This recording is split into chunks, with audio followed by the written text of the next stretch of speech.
might have to turn the radio off. Why? Why? So we'd like to welcome you to our new season 2 of our very fine podcast. Welcome, welcome. The original podcast was just something we came up with, and now we're waiting on news for our season 4 of the TV series. But the podcast has really taken off, hasn't it? People like listening to it. We like doing it, and we want to keep doing it. This time we're looking at cars we might buy, but we might also look over cars that we can't buy because they're not for sale, and that's okay. We're lending an assessment or an opinion. So if you're listening and you've got an interesting car, you probably know what we like, then get in touch. We're also recording many of these episodes on video. Not quite a television show, but see what you think. Shh, Gus, the podcast is starting. Oh, is it now? Thank you for staying with us. I hope you like the cars we found.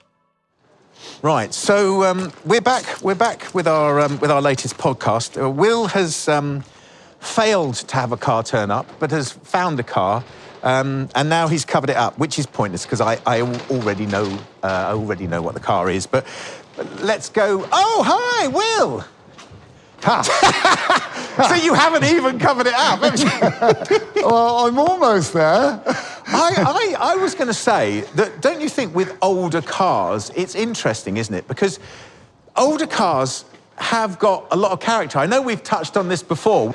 We've said modern cars become generic in their design. Just looking at the front of this car, it's clearly an MGB, isn't it? Look, it's even got the little, what would you call the little nose, I suppose? Yeah, little peak. Yeah, it's like a little tiny bird has on its beak to get out of its shell, isn't it? Just yes, like a little pecker. Bit, yeah. Well, I mean, yeah, you say MG, but is it like midgets or is it B? I've seen it already. It's a BGT in blue.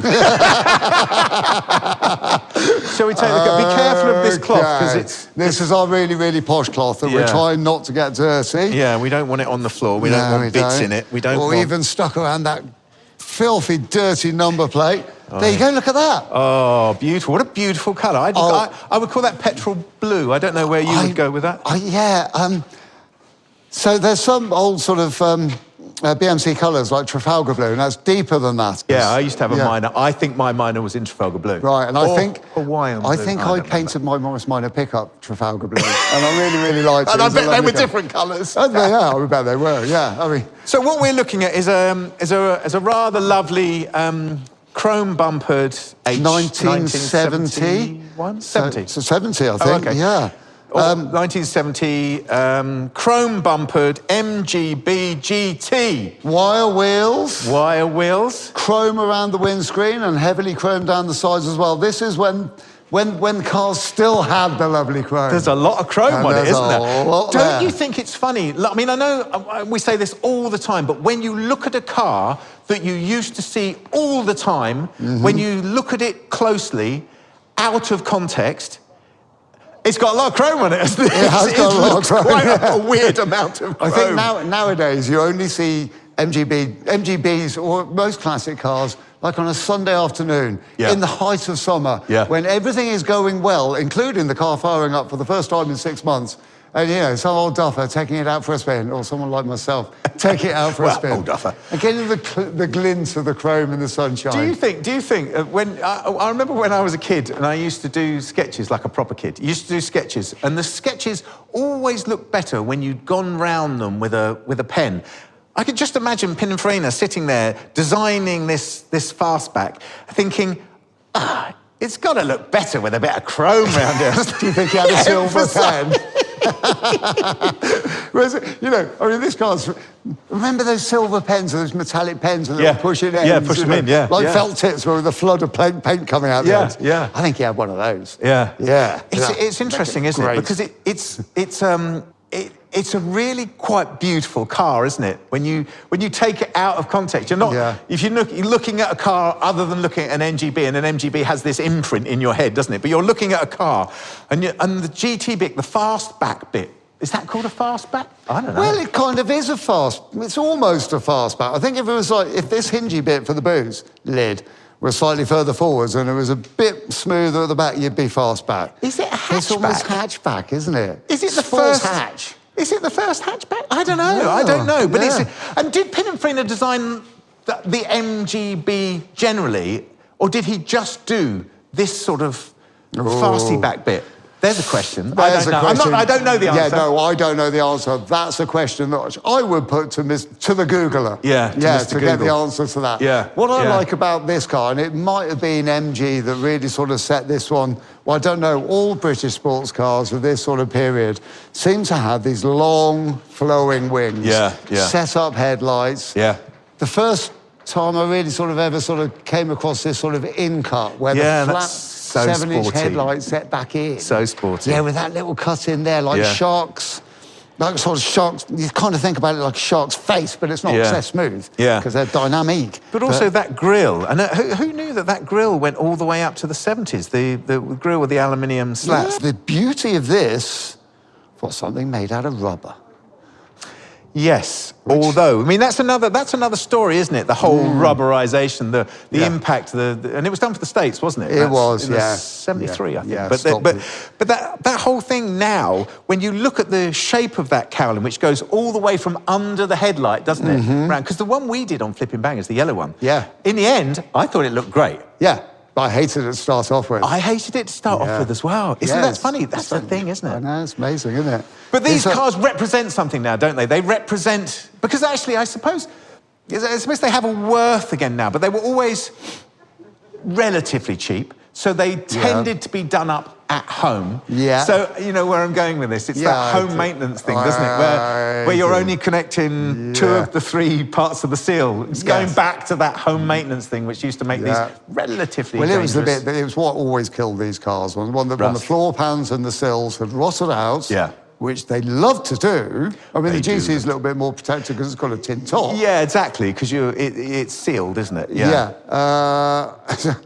Yeah, it's amazing that these cars actually made it through because a lot of them did rust out. But it's the time involved, and the fact. What I was going to say is that these were the basis of the classic car industry, weren't they? Oh. Because you can still get, I think it's Moss, isn't it? You can still get everything for these cars, can't you? Oh, completely. I mean, if you want to buy one of these cars to have and to do up, it's the perfect car. These Miners, Land Rovers, you can get everything still for them, can't you? If you look at the pie charts, classic car ownership in the UK. Okay, you've got all your slices of cake. You know, that slice, which has got MG written in it, is a pretty big slice of the cake. Massive. It's huge, isn't it? Of course, Land Rover fills up a big part of it, another big slice of cake as well. And then all of your other ones, they're all just lots of little segments. MG's the hearts and minds of a lot of people. By the fact that they were plentiful. There was plenty of them, and although a lot of them have gone by the wayside, they're fun cars to drive, aren't they? They are. I mean, I like these. I know it's quite a big car. It's quite a heavy car. Yeah. It's relatively underpowered because it's only got the 1800cc engine in it. It's relatively under-dynamic as well, isn't it? When you look at the suspension on it. Yes, and the brakes aren't that great either. So maybe the 1800 was just fine. I think so, I think so. And I think that's the thing, isn't it? It was just fine. Yeah. And it gave you the feeling that you were going fast. It was, I don't know, I think they were late 90s horsepower, weren't they? I don't know, but I had a feeling I was going too fast in one once. My friends said, yeah, go on, we'll take it for a spin. And it was a GT like this. My friend Martin. Did you literally? I did, yeah. I went up to the top of Sandwich Hill on the outskirts of Melksham, and I came down Sandwich Hill as quickly as I could. Oh, dear. And I vowed that I was never, ever, ever going to drive an MGB fast ever again in my entire life. I made it through by the skin of my teeth. And I may not have even exceeded the speed limit, but it certainly felt like if I'd have hit a bump, I'd have been the next man on the moon. Yeah. They were successful. They were successful rally cars. They were successful and still are massively successful classic racing cars. Yeah, track cars. People love them. Yeah. Those are highly modified. Yeah. But I don't know any of the rules and regs, but I'd like to think that no, I'm not even going to go down that road because, you know what? I don't know. So what we have a 1970, I would say, petrol blue MGB GT. And it presents beautifully. It looks great. It's all original. It's got, well, I don't know, they're stainless wire wheels, aren't Chrome, though, they're chrome. Are they chrome? They're okay, so chrome, that would be standard or would have been an option, but I think it probably would have been standard at this age, These were standard for this period, because this is always the big question. When people say to people, oh, I've got an MGB GT, the first question that they get asked is like, is it chrome or rubber bumpered? Yeah, exactly. You know? And I think that all refers to chrome bumpers, chrome wheels, which is steel, and then all this chrome as well, which I don't think they ever dropped the quantity of chrome on the cars. Can you remember on ours if it was this heavily? This is aluminium, isn't it? Probably. Yeah, so we're looking at the surround round the windows. That's aluminium. It is alloy, isn't it? It's polished alloy. And then polished. You'd think it would be stainless around the window here, isn't it? So the quarter light on the window we're looking at is stainless, but the rest is alloy, I think. Yeah. Aluminium strip. It's a mixture of everything. Yeah, it's a mixture of everything. Because this will everything. all be aluminium round the insert. The screen will be, windscreen, yeah. And the same for the back, that'd be alloy. The grill on top the of front. The doors. The grill on the front for the air intake for the heater is a chromed brass.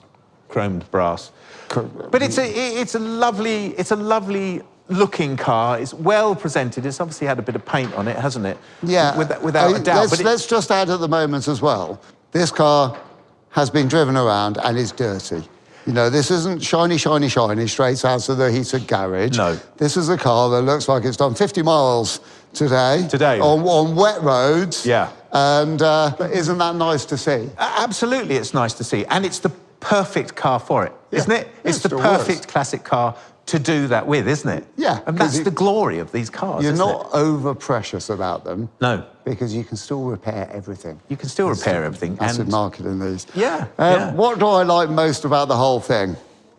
I think it's just collectively it's lovely as an entire unit. There's nothing that really sort of stands out as the masterpiece of this car to me. For me, it's the design. I think the design is a masterpiece. Although there is bizarrely a Peugeot with a very similar rear end, which I assume was designed by Pininfarina as well. I can't remember what it's called now. There's one parked in France. Look that up. If anybody's got one of those, that looks like it's got the back end of a MGB GT grafted onto it, let's have a look, because that sounds interesting. But to me, the whole package, the fact that it's, like we said, it's not massively dynamic, it's not massively fast. It is a rather pretty car. Yeah. All those things work in its favour to me. I think that's the thing. It's the package. That's what I like about these. So that's good, isn't it? So surely that's probably the thing which has meant, you know what, I'm going to keep that old MGB. That's going to be my classic car. Yeah. And they've actually made it through. Yeah. Because there are still zillions of them left. And that's you see them. really good news. Yeah. I was just wondering. You can't go in it. You can't go in it yet. Can't I? No, we've got to go and have a cup of tea? Yeah, we've got to go and have a cup of tea and a biscuit and dare we say it? An ad break. Okay, having an ad break. Coming back in a minute. Right. We are back. Are we back? Oh, yes, we are back. We're back. We're still here. Yeah, we are back. We're back. We're back with our MGB GT 1970 in a lovely, what we're calling petrol blue, which is a lovely mid-blue. I think it's a very, very nice car. It's a very, very, very nice colour, I have to say. And it's time for us to give it that sort of mechanical appraisal. Yes. Shall we pop the bonnet? Do you know where the bonnet popper is on an MGB? I do. How do you know that, Will? Because I've already checked. And I asked somebody else. OK, that's great. As with all classic cars, they've got a habit of being somewhere that's difficult to get to. Yeah. Or hidden, or modernised and moved. Let me have a look under here, and I'll get the fliggly bit. Oh, I can't get my hand in and hold this at the same time. Do you want me to help? Do you want me to push the bonnet down? Yeah, no, it's not down. You have to pull it forward. No, I'll pull it down on my hand. There. Of course it is. It's got a proper stay, hasn't it? It hasn't got gone. You'll have to get the stay. I'll get that. Yeah. Oh. So we've just lifted up the bonnets and peering underneath. And first thing that strikes me, Gus, two things. One, this lovely colour on the outside looks like that firewall has the original paint in that colour. So I would take this as being its original colour. Its original colour, but possibly not its original paint. No, because that firewall looks like it's original paint, but very, very old and really, really dirty. Yeah. The other thing that Slightly different colour. appears straight away is there's a lot of paint missing. Yes. Not surprisingly, from around where all the corrosive liquids live. Yes. In the brake and clutch primary cylinder reservoirs. Yeah, well, that's interesting, isn't it? Because if you were buying this car with an eye to selling it on, that's quite an easy fix, isn't it? From my point of view, that makes that underbonnet area look scabby. Yeah, I agree.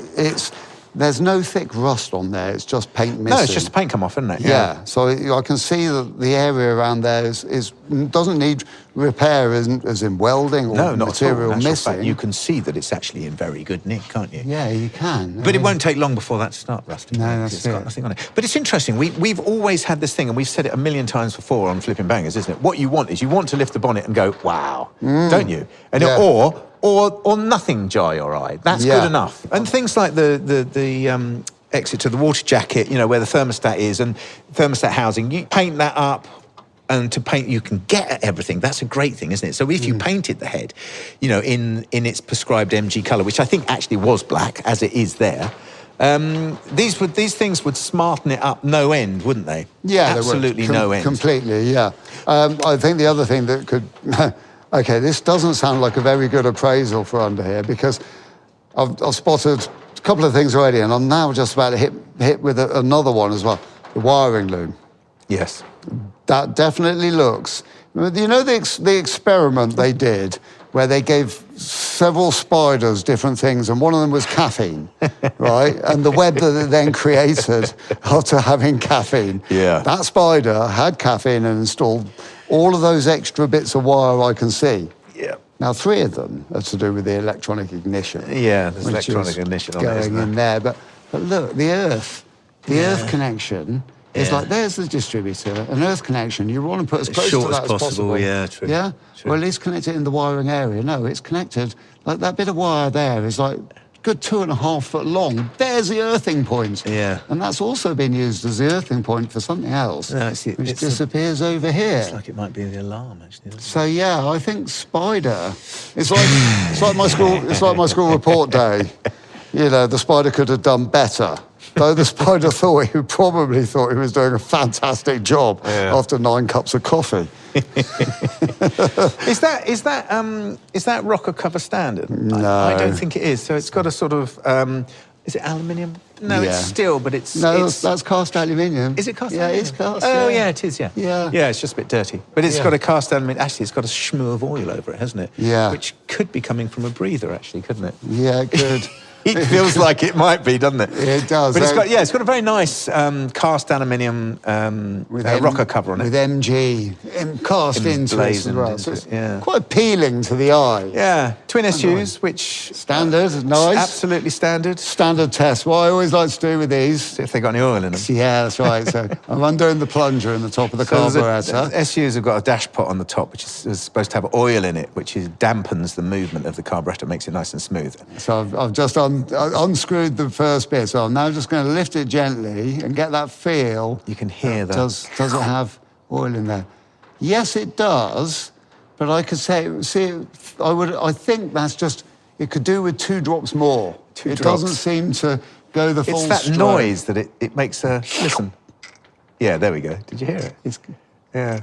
I mean, at this point, normally I would say to Will, please don't touch, because he's got a terrible habit of breaking things when he touches things. Well, that's fine, though, when we're in our garage. When we're in our garage. It's a good thing, actually, because it shows things up, doesn't it? Well, yeah, I mean, when a car comes to, any garage, it's going to have a hard day, because we're there looking for problems that it has. Yeah. And that it's come in for. Yeah. But then it's also, we're looking for problems that it could potentially have in the future. If you're going to sell a car on, you've got to be confident in it, haven't you? And, you've got to test things properly. Yeah. So I think my overall feeling about opening this bonnet is very much my overall feeling of the car in general. It's adequate. It's a 97, whatever it is, horsepower, twin carburetted, which is nice, B series. I'm saying under this bonnet, yes, the wiring's a little bit tatty.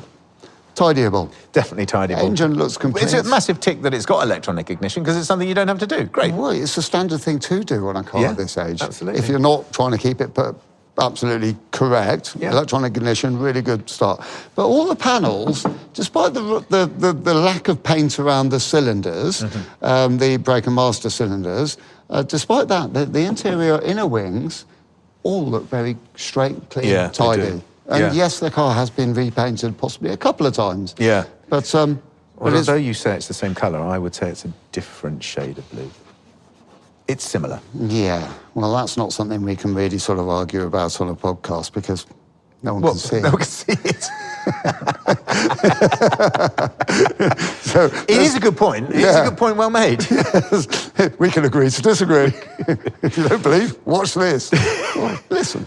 But there's a lot of things that you could do in there. And we know, don't we, what this car's for sale for, don't we? We do. Yeah. £7,000. Yeah. Which I think... It doesn't seem a lot to me. Doesn't, no. No. No, that's not bad. So I'm starting to get the feeling, and just like a little bit of paper coming up that I want to tease away at, that this is probably something that you might... It depends how much welding's to be done. Well, But from what I can see already, there's a bit of tidying up, isn't there? There is. Yeah. And a bit of tidying up's good stuff. Yes, exactly. Because with the type of tidying up this it needs under the bonnet area is like, give it a good old strip back and give it a whole coat of paint under the bonnet. Would be just great. Yeah. And paint all those bolt-on units like the heater box. Well, actually, that's quite nice. It looks like it's got the original stickers. Exactly. Yeah. And that's the thing, isn't it? I was looking at that thinking you could maybe do the surround where the motor goes in. So there's the surround where the electric motor that drives the heater fan is without paint. So you could paint that, but I think... keep that, the original pressing where it says Smith said, don't paint that. Just give it a lot of polish. Yeah. Yeah, because people love a bit of patina. I know that patina has been a thing that's been very trendy for a long time.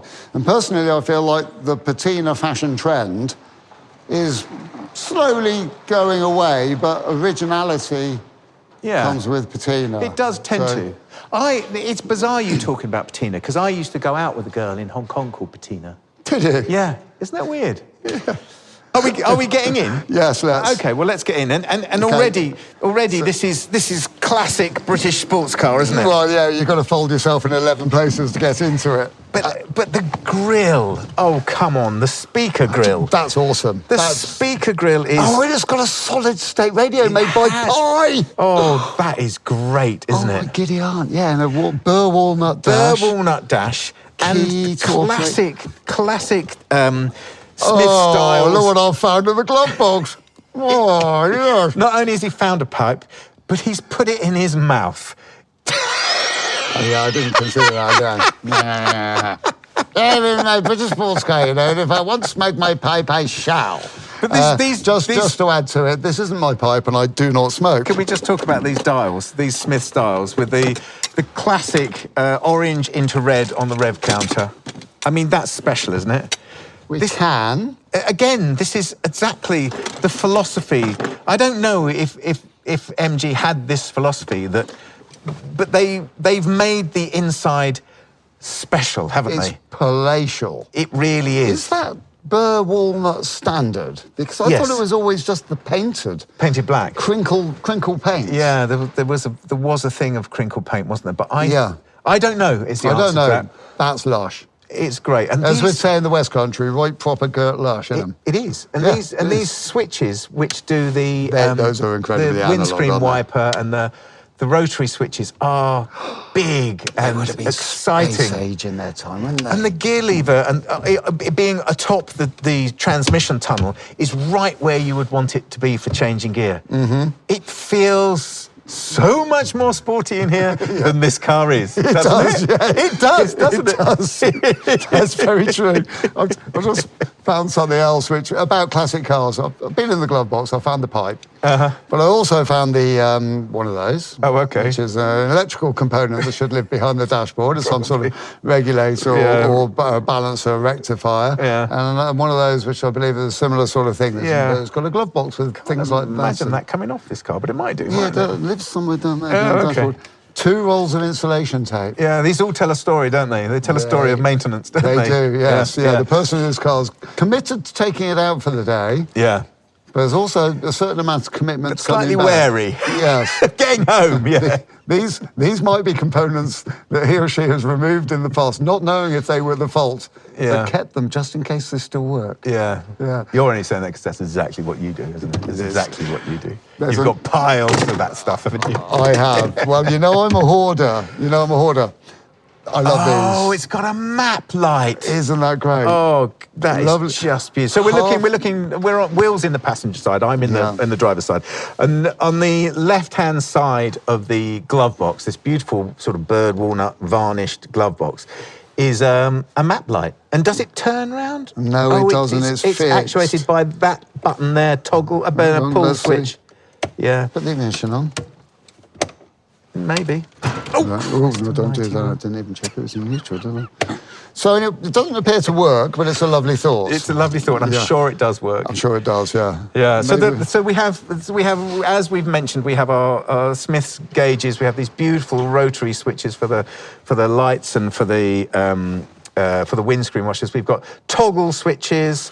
We've got a proper pull out and turn choke, haven't we? Yes. In Yodi style. The light switch is up there, isn't it? That's a pull switch for the headlights. The thing that really does it for me, because I know MGs, we both know MGBs quite well. The thing on the dashboard that I really do like is the fact that it still retains its solid state radio. Well, that's quite something, isn't it? That's really, I mean, lovely. it's basically flawed because it won't be able to pick anything up. Well, not a lot, no, but nothing's but it still has it. Anymore, is it?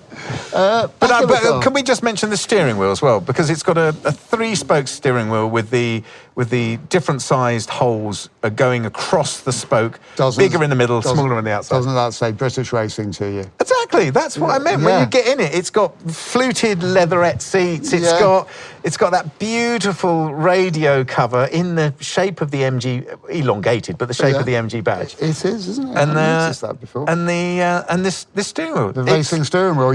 You wouldn't get people replacing those with a modern sort of off-the-shelf thing, would you? Because that looks the business. It does. It's great in here. And who knew? You're just about to say it, aren't you? Yeah, I know. Did you know? I think I always knew, but I've never... That it's got seats in the back. Yeah. They really seats. I think that's just a cushion that you put your shopping on. I think it is as well, because actually there's no leg room. I mean, there isn't any leg room. No, your seat is against the squab. It is, yeah. So for me, that's where I put 2 sacks of coal and some kindling, or a bale of hay. That's what that is for me. It's cushioned seating for what I need to get from A to B. Yeah, and the great thing about putting your bale of hay in there is you get it through the back, wouldn't you? Oh, you get it through the hatch at the back. Should we go and open that up and have a look in there? Yeah, come on, let's go. Now, did you spot a battery in the front of the car? I did, and I know that it's not supposed to be there. But yes, there is a battery. I think originally, and I think in 1970, the battery was still in the back of the car. And in some cases, there was 2 6-volt batteries, which were awful. Look at that. Gas struts. I don't think it would have had that. I think it would have had the clicky... Yeah, the chrome... the ratchet thing that went over centre. Turns around, that's it. Oh, that's right, yes. Yeah. The arm, yeah. Yeah, so this is the boot lid has got a modern gas strut conversion, which personally feels a lot better to me. A lot better. Yeah. Not quite as amazing to look at, but definitely a better idea. Also, the boot is now open. There's 3 things in here. There's a Black Watch tartan blanket, isn't there? Yeah. Mm-hmm. A wicker basket for my picnic. Yeah, from Fortnum & Mason's, which is nice. Yes, that's right. Oh, but hang on. What do we have in the picnic basket? A big lumpy hammer. For? Hitting things. The wheel nuts? For fixing cars, yeah. Oh, it's got spinners on it. Oh, it's got spinners. So we didn't mention that the chrome steel wheels have got spinners on them. And I suppose, I just assumed that... I just sort of passed over those. But that's the thing, isn't it? A decent lump hammer is part of the equipment. Yeah. Nowadays, you go for a nylon-headed iron Yeah, definitely. mallet, wouldn't you? Yeah. And a socket set. Well, so I do the check. Is it metric or imperial in the box? Oh, it looks good and old, doesn't it? It does. I bet that's imperial. Actually, it should be imperial. Nice AF set. 70 should be imperial, yeah. Well, it'd have to be.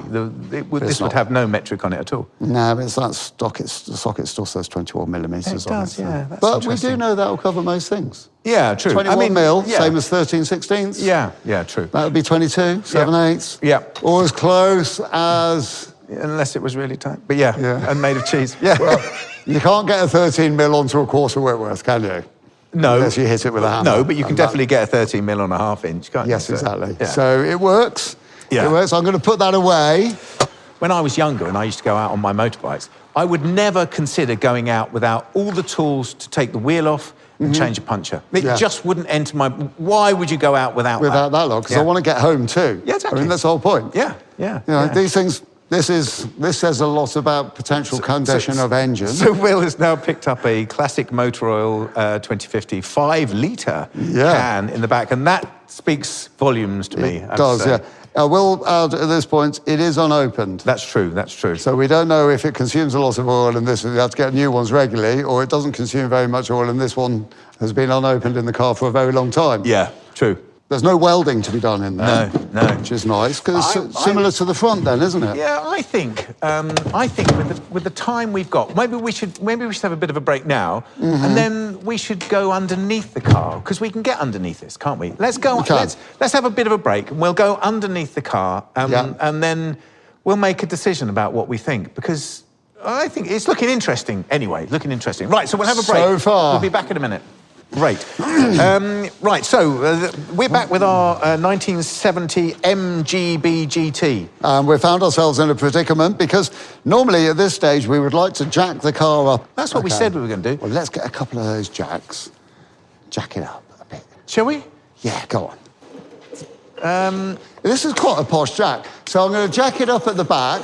Where are you going to go? Under the axle? We know that I'm going to go for a central lift underneath the differential. Yeah, go right under the diff, and then we know we're safe, don't we? Yeah, exactly. Yeah, OK. Do you want to put that bit of wood under it as well? I'm hoping it should be OK. Has it got a rubber bit on the front of the... No, but in these MGBs, they've got an axle which is a lot like a Salisbury axle. Yeah. So it's a decent casing. Yeah, it's got a big old casing on it. Tin plate on the back. Yeah. I don't know if it actually is a Salisbury axle, but it looks very, very similar to one. So I think because we don't seem to have any axle stands around us, we'll go for a peering in. Well, I think let's not go under. Let's not, For safety's sake, we're staying on the outer edge, so it's not going to give us the best sort of way of looking at it, but it is going to give us an insight, isn't it? And your first impression is instantly that it's pretty clean under here, isn't it? It is, yeah. It's very solid looking. Yeah, and it's packed in quite well, isn't it? So we've got the cover for the petrol tank, and then the petrol tank, and then we've got the axle, and then we've got cart springs either side with our damped arms. Elbow dampers that everybody hates, but I'm sure somebody must like them. You know, they were a thing, and they were plentiful, and it's what they use. And like we said, you've got to look at the whole package, haven't you, on this car? You have. This tank looks like it's a pretty new replacement tank. And it's got a new sender unit in this side as well, yeah. Oh, OK. Well, that's good. That's a... Rear chassis areas. Well, I know I've had to weld these things up in the past, where the rear spring hangers attached. Yeah, on that box. Is that box section there? Yeah. Yeah, that's looking very solid and very clean. Yeah, very clean this side as well. The rear valance is single thickness. I can't feel any thicknesses of filler in it. Oh, until I get to this on the absolute bulge of the corner. Yeah. I can feel there's a bit of filler in there. Either that or there's a shed load of underseal on the inside. Yeah. It's got a bit of thickness to it. OK. Gus is travelling forwards up the car. I'm only doing that because I want to put this camera down. Passenger side. I can't feel that I'm doing it any justice. So you know I said earlier about the batteries normally living underneath the rear seats? Yes, that's where they go. So it's two. Yeah. Do you think? And they were 6 volts and then wired up in series. In series, so you've got 12. Yeah, same as my Land Rover, 2 12 volts wired up in series to make 24. That's interesting, isn't it? Because they would be open to everything down here. So there's 2 cages basically underneath the car, either side of where the prop shaft meets the rear diff. 2 cages, and the batteries would have been in those. And this battery obviously has been moved to 1 12 volt in the middle. And then there's the floor pan, which actually on my side, it looks fine. This one looks pretty good on this side. And it's got a lot of protection on it, which sometimes is a bad thing. Yeah, sometimes it's a bad thing, but That's when you see all that protection, you then start to look for the detail. You know, you see this seam here? Yeah. That's actually still quite clean It's quite a looking seam. definition, isn't it? Rather than bulging out with the extra thickness of rust. Or slatherings of what some people call MOT paints. Yeah. Which is like underseal you put on with a trowel. Yeah. Which is often what these cars get a lot of. If it's your car and there was something that needed to be done, I mean, it may not get done straight away. No. But why would you not do it? Well, you've got to do it. If you don't do it right, there's no point in doing it. Well, because the car's not going to last you. Oh, I see. Suppose maybe, yeah. Maybe to get it by. Yeah. So when this car was in the same sort of position as my Mini is, where it's at the end of its life, it's costing me nothing. It's still reliable. Yeah. It still gets me around. This car did that 30 years ago. Exactly. Yeah. Yeah. That stage of its life will come and gone. Yeah. Needs the loving, needs the attention, gets it. Yeah. It does get it, but then there's a fair amount of stuff that it could do with that it hasn't had. The same Caffeine Spider has been down here with his insulation tape. Ah. Yeah. So it would lead me to think. Well, that's when the batteries were taken out, is it? No, this is the electrical control wire, so indicators and lights. To go to the lights and that, yeah. Yeah. Oh, okay. So it's looking a bit tatty. The main harness from front to back is what I'm saying. Yeah. But I think this side is very good, and even where the front spring hanger is very good, and that's another point of rot out as well on these. And what I can see on this side is I can see the outer sill well. And I can see the floor pan meeting it well. Yep. And I can't see any immediate signs of impending doom. No. Or disaster. No. Which is nice. The jack mount on this side, which is midway along the car, has been replaced at some point, and it looks like, you know that Spider that's had too much caffeine? Did he weld it? He's done the welding too. Yeah. I'm excited about this car because if this car was something that we bought, there is enough on this car to do to move it along. Yeah. Isn't there? There is. Not just cosmetically, but... As we've been doing our sort of shakedown of this, we've looked under the bonnet, we've been in the cockpit, we've looked in the boot of the car, we've looked underneath the car from end to end, and everywhere we've looked there, we've found things that we can do. Yes. We haven't mentioned that actually, you know, if you look at the bodywork on the outside of the car, it's very, very presentable, isn't it? It's very good, yeah. And there's a ton of chrome as well. Yeah, which is very good. And it's all there. It's all good, isn't it? There is. It really is. It plays into our hands very well because cosmetically, the outside of this car doesn't need really any bodywork doing. No. Tiny couple of little bits here and there, but nothing mentionable. No, nothing major. It's all behind the scenes. Yeah, yeah. And he's asking $7,000. But then you have to ask that question, don't you? When someone buys a car, they tend to buy a shiny car. Yeah. Would they go through the detail and say, oh, this has had new kingpins in it, this has had the wiring's been sorted out the back? Would they actually see those things? They would definitely see a repainted underneath the cylinders on the master cylinders on the bonnet. They will see that. But they'd see it in our advert because we'd be selling this car on the fact that you know we have been through the mechanicals of the car and we have replaced the front the bushers on the front suspension. We'll probably do the whole group set. Yeah, you would. Because if you're going to have it apart, why not? Yeah, exactly. Kingpins. Yeah. So that means the whole of the front end should now be really nicely compliant on the road as it can be for an MGB. The rear end, well, we didn't spot any problems there. No, not any great problems, I don't think. General bit of oil schmoo over the gearbox. Not entirely surprising, and it doesn't appear to be dripping, so... Well, there's nothing dripping underneath. No, so it's general ooze from old-fashioned gaskets. I think we'd be working under the bonnet, looking at the suspension, giving it a clean-up, really good polish. The interior's lovely. If you could make it drive really well, you know, like properly well, and we haven't driven it, so it's a little bit unfair, but those are things that you, like you say, you can advertise that. That's a quantifiable thing, isn't it? Yeah. And that's going to make you... For the buyer that wants a shiny car that looks good and works well, and they don't really want to be jacking it up and taking wheels off. Yeah. To know it's all done. Yeah. Right. Yeah. Well, I'm with you. I mean, I agree with you completely. I think that this is a very tempting car for us. $7,000 buying. Yeah. I reckon we could get this up to 10. Reckon. Yeah. Well, if we could do it then that would be great, wouldn't it? So our 5 days in the workshop, we're looking at, the cost is not very much, the time is more for painting under the bonnets. Yeah. I think the wiring, well, we need to evict the caffeine high spider and give that a real good tidy up. The conclusion is that we would take this, isn't it? Yeah, we would. Okay. I don't think we'd make a load of money out of it. I don't think we would either, but we both like the car. That's the trouble. Ta-da! Right, let's do it. Okay, great. There you go. All right, well, let's call it a day till next time. Next time it's my turn to find a car. It is, yes. And I've got something in mind, actually. Have you? It's a shocker. As in a surprise, or in a surprise? Yeah, it's a surprise. Excellent. Okay, well, I can't wait to see that. Right. Hey, everybody, thank you for listening. Yeah, thanks for listening. Yeah, great. Cheers, Sarah. The Flipping Bangers podcast features Gus Gregory and Will Trickett, is produced by Dan Allum, and is a Just Mike TV production. International copyright is asserted. All opinions are personally held. Audio engineering is by Stephen O'Toole.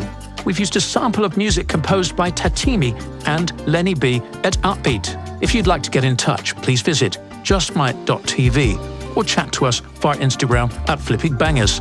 Thanks for listening.